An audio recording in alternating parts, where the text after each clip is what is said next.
les amis, on continue, je suis dans le train, ça fait un peu de bruit mais on va essayer de vous faire écouter bien comme il faut et de ne pas déranger les gens non plus. Ok.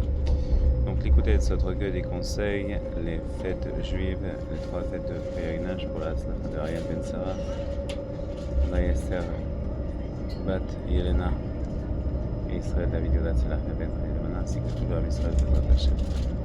La joie provient principalement des mitzvot et le fondement de la joie réside dans le cœur, car selon ce que l'homme se représente dans son cœur, de la grandeur du Créateur, son unification et son union, que son nom soit béni, il convient à chacun de se réjouir beaucoup dans chaque mitzvah qu'il accomplit, à savoir que l'homme mérite de réaliser la volonté de Dieu, béni soit-il, le Créateur unique, antérieur à tout, éternel, et que son nom soit béni à jamais. La joie de toutes les mitzvot que l'on accomplit toute l'année se rassemble essentiellement durant les 3 fêtes. Il s'agit de la joie du jour de fête, car alors se rassemble et s'éveille cette joie sacrée de tous les points positifs de toutes les mitzvot qu'on réalise durant toute l'année. Et chacun doit s'efforcer, doit se renforcer beaucoup pour s'attirer cette sainte joie des mitzvot qui définit la joie du jour de fête en l'étendant sur l'année entière, à plus forte raison durant le jour de fête lui-même. Car on a l'obligation de se réjouir alors beaucoup, comme il est écrit, tu te réjouiras durant la fête, car la joie de toutes les mitzvot se rassemble. Alors, cette joie ne connaît ni limite ni frontières, ainsi que chacun le comprendra dans son cœur, comme mentionné ci-dessus.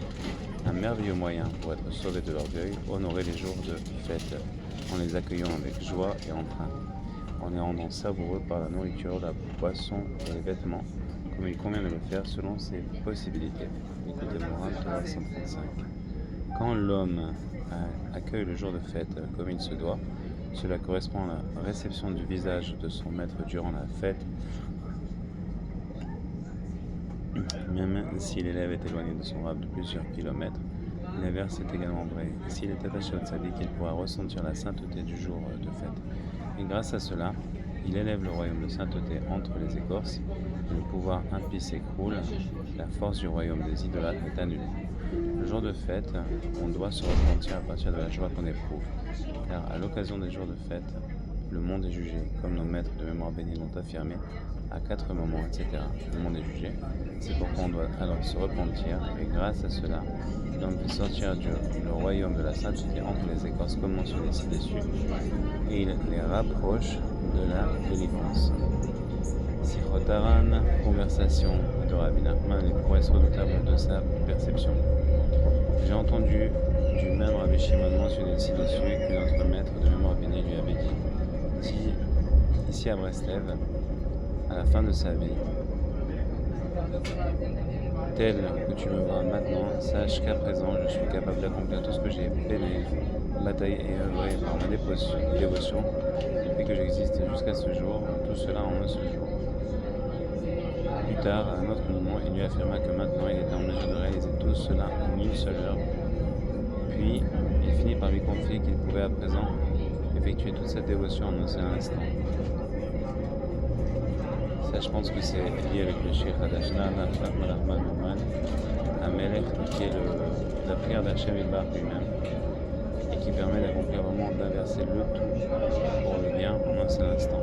Une seule Neshima, c'était comme le désir finalement de David Amelech, parce que Rabbi Nachman provient de David Amelech, notamment, et il voulait pouvoir accomplir tout le Tehillim en une seule phrase, comme il était dit, Kol HaNeshama Te'aleh Alléluia, c'est-à-dire que toute mon âme puisse accomplir en un seul souffle tout mon travail divin que j'ai fait dans tout ce livre, c'est-à-dire dans toute ma vie. Et cela, ça se résume dans Banach Nachman. On comprend bien la portée de ces paroles, car au moment où il fit une telle déclaration à Rabbi Shimon, il avait déjà accédé à ce à quoi il avait accédé. Une fois qu'on dépasse le temps, on peut être dans une joie perpétuelle parce qu'on a un petit peu brisé le mur du temps, c'est aussi un concept, on en parlera éventuellement bien évidemment. Il avait déjà affirmé à plusieurs reprises, jusqu'à ce moment-là, toute la dévotion de la perception terre n'avait plus aucune valeur si on les comparait à ce qu'ils avaient saisi à présent. Bien qu'auparavant, sa compréhension fut également intense et extrêmement élevée.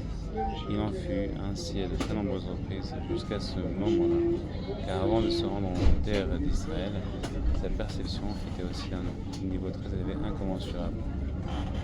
Puis Puis, plus tard, lorsqu'il revint de la terre d'Israël, toute sa compréhension qui datait d'avant son voyage en terre d'Israël,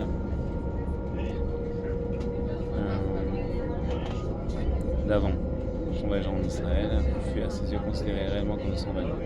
Il en éprouvait de la honte et il en fut même par la suite, il monta à chaque fois de plus en plus, de façon incommensurable et inestimable, ce que la bouche ne peut énoncer ni le cœur concevoir, comme on le perçoit quelquefois à travers les récits les plus anciens. Et c'est ensuite qu'il affirma ce qu'il a mentionné plus haut, voit, observe et comprend à travers des histoires précédentes, et tu saisiras alors qu'en tant soit peu l'immense grandeur attenante de ces paroles. J'ai également entendu l'enseignement suivant énoncé en son nom qu'il avait dit à partir du moment où on accède à un date parfait, on peut alors en un quart d'heure effectuer et servir Dieu, béni soit-il, autant que ce qu'une autre personne aurait dû réaliser en faisant pendant ce domaine pendant 70 ans. C'est vrai, tout à fait. Et si je prends une analogie grossière, mais quand même qui est appropriée, aujourd'hui un processeur quantique il peut faire en 5 minutes ce qu'un autre ordinateur aurait fait en 70 milliards d'années. Et ici on parle de la même chose précisément. Voilà, c'est important. C'est pour ça que Rabbi Israël il a terminé la Torah 800 fois, il priait pendant 4 heures, 5 heures, 6 heures, 18 heures par jour d'écouter ses pilotes, et en 15 minutes il étudiait la Torah devant le Kotel, et il a mérité de passer par rapport à toute la Torah en 800 fois. Donc je suis complètement incompréhensible, c'est par rapport à ça, à ce qu'on va ici.